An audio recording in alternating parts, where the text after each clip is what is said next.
So, you're thinking about an annuity to help plan for your future? Well, you need to know that the rules of the game have totally changed. For decades, the standard was just something called suitability. But now, there's a much higher standard in place, and we're going to break down exactly what that means for you. And this is the big question, isn't it? When you get advice on a product like this, is the person recommending it just, checking a box? Or are they legally required to put your financial well-being first? Well, the answer to that has shifted dramatically.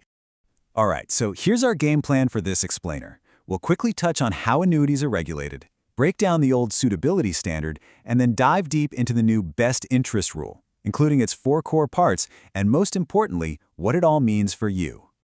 Okay, first things first, let's set the stage. Annuities aren't just any old product you can buy off the shelf. Their sale is and has been for a long time, very carefully regulated. So what is an annuity, really? Well, at its core, it's a contract you make with an insurance company. The basic idea is you pay into it, and in return, it's designed to give you a steady stream of income later on, usually for retirement. And because it's such a long-term and sometimes complex product, regulators have stepped in to make sure consumers are protected. And this isn't some brand new thing. The National Association of Insurance Commissioners, the NAIC, created a model regulation way back in 2003 to set standards for how these are sold. The goal has always been about protecting the consumer. For almost 20 years, that protection was defined by just one word: suitability. So let's take a look at what that actually meant in practice. The old suitability standard was pretty simple. It just meant that a producer had to have a reasonable belief that the product was appropriate for you. You could think of it like a doctor saying a certain medicine is suitable for your condition, even if it's not necessarily the single best option out there. And here's the key part. The old rule didn't stop a producer from recommending a suitable product that also happened to pay them a better commission. But hey, the financial world doesn't stand still, and neither do the rules. This brings us to the most significant change in annuity regulation in years: the big leap to a best interest standard. Now, this change didn't just happen in a vacuum. You had the Department of Labor and the SEC raising the bar for investment advice in general, so state insurance regulators at the NAIC basically said, hey, we need to create a consistent, stronger standard for annuities too, to make sure consumers were protected across the board. And this slide just lays it out perfectly. It's a night and day difference. We're moving from this kind of vague idea of appropriate to a crystal clear mandate. Your interests have to come first. A producer can no longer recommend a product just because it's suitable. They have to reasonably believe it's the best option to meet your needs without putting their own paycheck ahead of yours.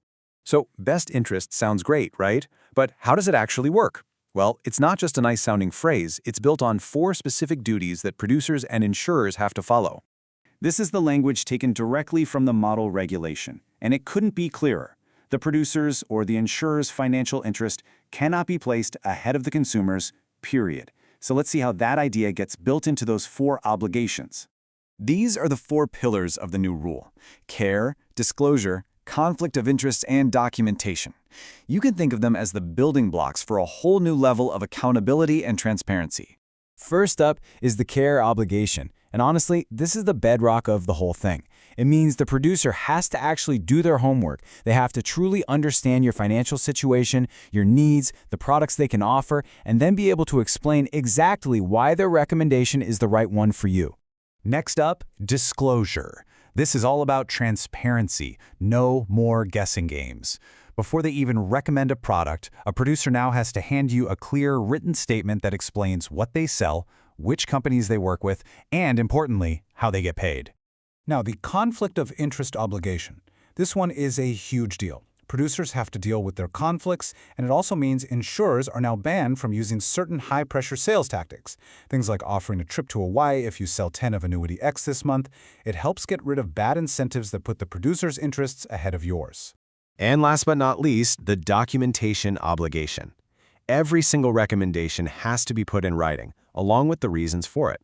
This creates a paper trail, which means there's a clear record of the advice you were given, and it holds everyone accountable. Okay, we've gone through the rules, but let's get down to brass tacks. What does all of this actually mean for you when you're the one sitting across the table from a producer? This is probably the #1 question people have.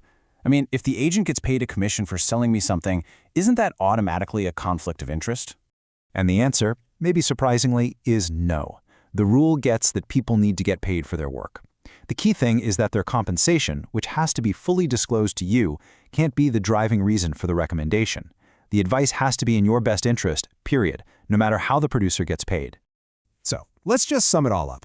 For you, this new standard means more transparency, the peace of mind that your needs have to come first, protection from those high-pressure sales tactics, and a written record to back it all up. It's a really big step forward for consumer protection. So just how widespread is this new standard? I want you to take a look at this number, 49. That's right. As of August 2025, a staggering 49 states and other U.S. jurisdictions have adopted this best interest model. This isn't some little niche rule. It has become the national benchmark. It means that nearly every single consumer in the country gets this higher level of protection. So now you're empowered. You know how the system is actually built to protect you. When you're talking about your financial future, you're not just a passive listener anymore. You know the high standard of care you are owed.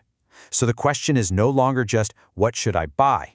The real question is, what are you going to ask to make sure your interests truly come first?